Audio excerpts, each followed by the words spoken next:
కొట్లాడతాం, మొగాలలా కొట్లాడతాం, మునగాలలాగానే బతుకుతాం, తెలంగాణ పౌరుషంతో బతుకుతాం. నీలాగా బతుకం, ఢిల్లీకి గులాముల్లక్క మాత్రం బతుకం.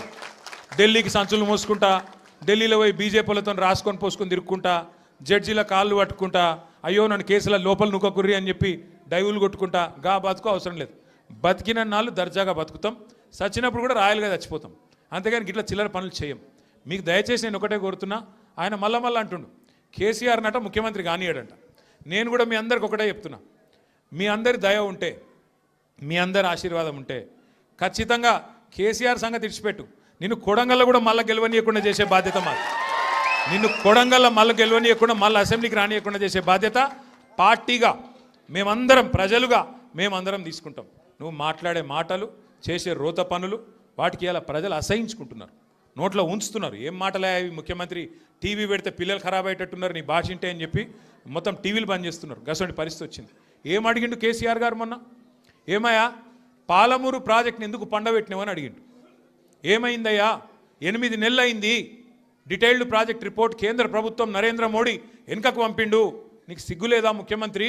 అది వెంటనే మళ్ళా పంపి 90% పనులు పూర్తయిన ప్రాజెక్టు ఇంకొక 10 పైసలు పెడితే అయిపోతుంది చేసి మరి ఆ పాలమూరుకు నీళ్ళు అన్నాడు. తప్ప కేసీఆర్ గారు అన్నది?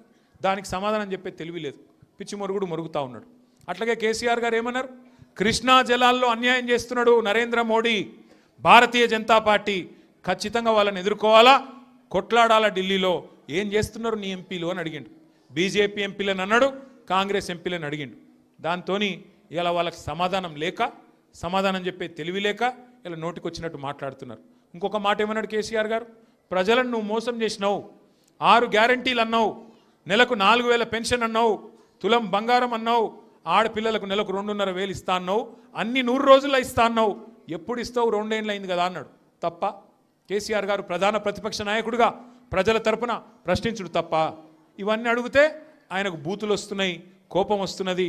ఆయన రియల్ ఎస్టేట్ వ్యాపారానికి, ఆయన భూముల కుంభకోణానికి, ఫ్యూచర్ సిటీ పేరు మీద చేస్తున్న డ్రామాకు కేసీఆర్ గారు బలమైన వాదనతోని ప్రజలను మళ్ళొక్కసారి లేపి బయటికి తీసుకొస్తే ఆగమైతుంది బతుకని చెప్పి ఇష్టం వచ్చిన తిట్లు తిడుతున్నావు. మనం పట్టించుకునే అవసరం లేదు. మనం స్పష్టంగా ఒకటే పని చేసుకుంటూ పోదాం. ఎన్నిక ఏదైనా, రేపు కార్పొరేషన్ ఎన్నిక వస్తుంది, హైదరాబాద్ను 3 ముక్కలు చేస్తారట.